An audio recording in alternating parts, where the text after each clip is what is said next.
Welcome to the Ducks Unlimited podcast, the only podcast about all things waterfowl. From hunting insights to science-based discussions about ducks, geese, and issues affecting waterfowl and wetlands conservation in North America, we bring the resource to you, the DU Podcast.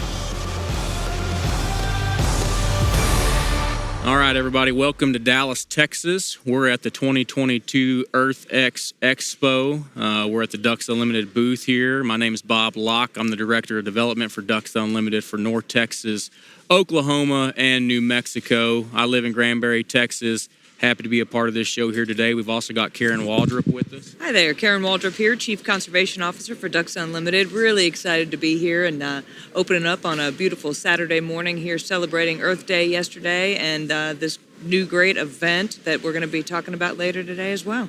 And we've also got Mr. Trammell Crow with us. Why don't you give us a quick intro, Trammell? Happy Earth Day. Happy Earth Day. I love to introduce myself. I am a city boy, born in Dallas, lived here all my life. Not much of a hunter, but have been inspired and really motivated by hunting for several years now in this environmental mission of ours. Absolutely. Well, thank you for that, Trammell. And with that, we know you got a short schedule. We'll go ahead and get into a little program here. Trammell, why don't you give us a quick background on how your passion for conservation came about in your life and how that led to EarthX here? Two things. When I was a kid, my brother went off to military school, came home for Thanksgiving in his uniform. So he had great authority, and he taught me three words: politics, environment, and population. Somehow, from that moment, environment was the most important thing to me. Probably because in the 60s, you were seeing, for the first time, these horrible eco-catastrophes. Now, my brother, he promptly forgot the second two words, only remembered politics. But then, second thing, you had mentioned David Littman, and we all know Garrett Boone, two Dallasites. David was co-founder of Hotels.com, and Garrett, founder of Container Store. Yes, sir. They came to me about 14 years ago, and I'd already retired, and they said, you're the only green businessman we can find in Dallas. I said, not me, I'm retired. They recruited me to oppose Texas Utilities, TXU. At that time, they've improved vastly. At that time, they were going after 11 permits for coal-fired plants, bad technology. They did not need 11 coal-fired plant permits. And I just kind of wanted to put some in the drawer. So I joined these enviros to oppose it. And then Garrett and David and I formed Texas Business for Clean Air, which was the first time in the state of Texas the word clean and business had ever been put together. Sure. And we joined the battle with Environmental Defense Fund and so forth. And TXU learned and made new environmental initiatives. And that told me, corporation in Texas will do this. They'll do it anywhere. Sure. So is that, and Texas will lead. Sure. So is that kind of what led you into spearheading EarthX? Is that how you got into wanting to create this? As soon as we finished it, I said, what am I going to do next? Uh-huh. And I didn't have to think hard, didn't have to hire a consultant. I said, let's just have an Earth Day. Yeah. 5 months later, hired Lanny that you talked to a few minutes ago. We had 5 months. We got 200 entities, organizations, NGOs, businesses, schools, etc., and 40,000 people. It was the largest Earth Day in the world. And we're amateurs. So, again, that inspired us. Well, that led to quite a bit of growth, right? I mean, in 2019, before COVID, I know you guys had around 200,000 people at EarthX, right? Well, yeah, I'm glad you brought that up. we had canceled for 2020. Yes, sir. In 2019, we had 180,000 people. 2020, we had 700 exhibitors. Biggest green film festival in the world. All kinds of things and riding drives and all. 11 conferences, an ocean conference, renewable energy conference, all these different things. I'd like to point out, that was something else we did by accident. These environmental gatherings don't mix. The ocean people do not know the renewable energy people. Mm-hmm. They should. There's such thing as wave energy, right? Mm-hmm. And so, like today, we have 14 conferences going on here. So the different verticals do meet each other, and we cancel all that, and we canceled 450 speakers. Mm-hmm. We have a policy, we don't pay speakers. Those 450, 400 of them were authorities, scientists, national, many of them of note, and they are coming here with a mission. They're coming here to serve their own conservation goals and so forth. So we've been down for 3 years now. Sure. This is the revival. Yeah. Well, that's great to hear, and I think we got some bagpipes making our way, too, for the opening festivities here. Well, it's great to see the growth on that, Trammell, with EarthX, and see where you guys started and where you're at now, and hope to keep growing that in Dallas and maybe even beyond then. I know Karen had a question for you specifically on some Mexico information. Yeah, so last fall, it was really exciting. I got to be part of the U.S.-Mexico Hunting and Wildlife Conservation Forum. And I was just wondering, like, and it was wonderful. Had all these great conservationists and some of those people that you were just talking about all in one place, all joining together, talking about how collaboratively we can work on conservation. And so I was wondering, how did your passion for conservation in Mexico lead to you starting that forum? Thank you. You were instrumental in that, and you know what transpired after that. It saved a lot of future hunting in the country of Mexico. I said I'm a city boy and I don't hunt and so forth, but it was learning about wildlife conservation through hunting and fishing, which I love to go to Washington, D.C. and San Francisco and swagger up and say, we can talk about this in Dallas, Texas.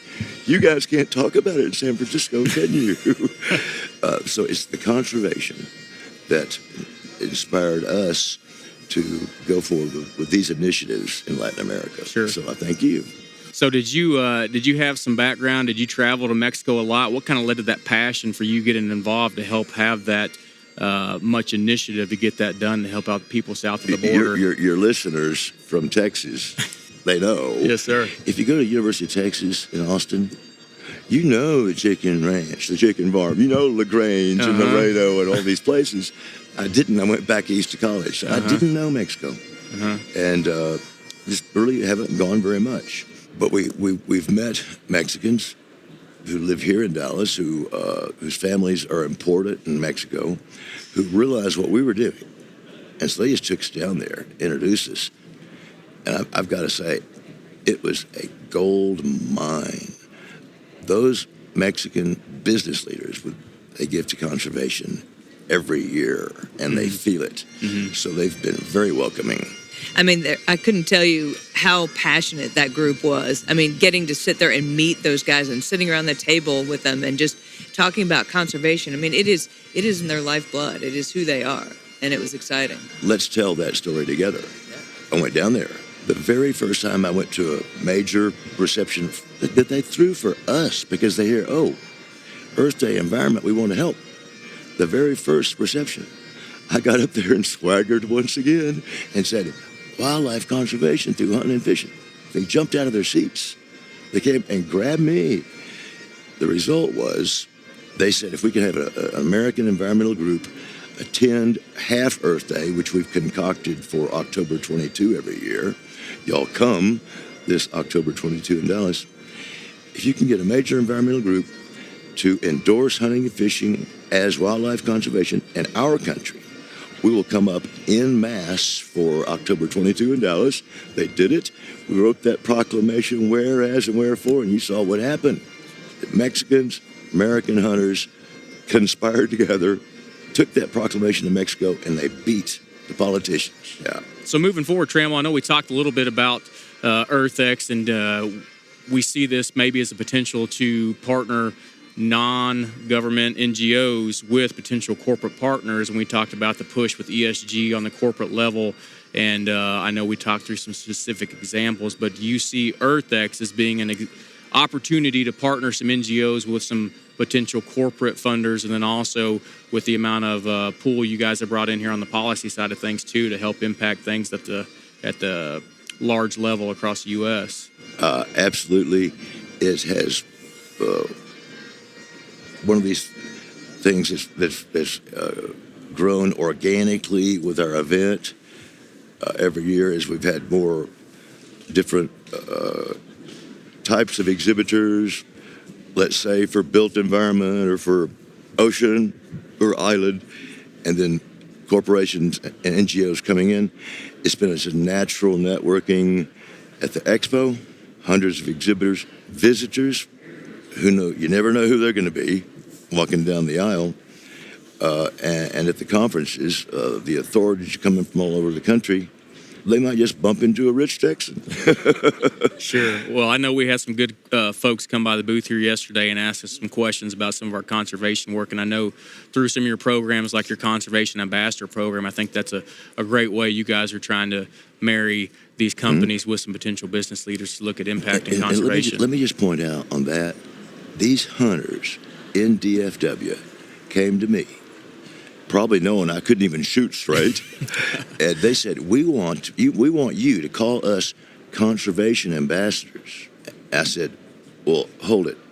I think one of my people heard you walking in the parking lot as you were coming to the Earth Day, saying, why the hell are we going to this damn Earth Day? Right? So what do you want? We want to reach our hands out to environmentalists and communicate.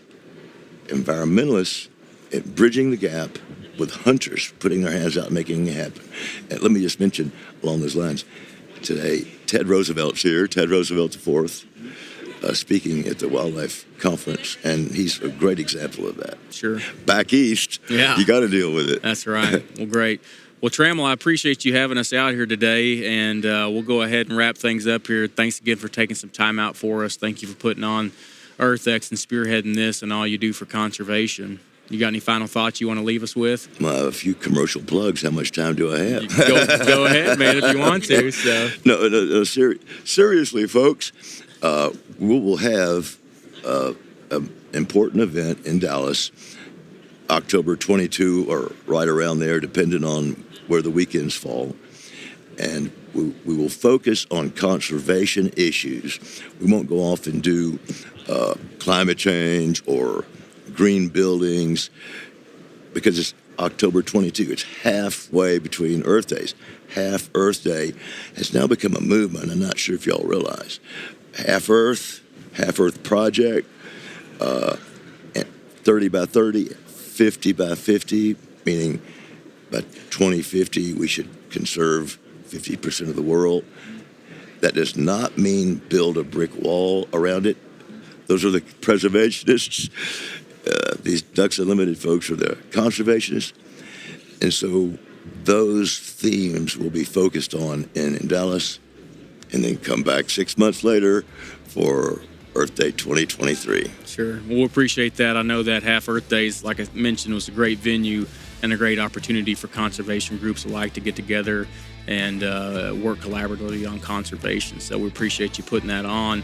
Appreciate you making some time out for us today. I know you got some other speaking events you need to get to, but really appreciate everything you do for conservation. Like Ed Sullivan said, we have a really big show. All right. Well, Trammell, thank you so much again, sir. Thank you very much. Enjoyed it. Thank you for listening to this episode of the DU Podcast. Be sure to rate, review, and subscribe to the show. And visit www.ducks.org/DU Podcast for resources based on today's topics, as well as access to more episodes. Opinions expressed by guests do not necessarily reflect those of Ducks Unlimited. Until next time, stay tuned to the Ducks.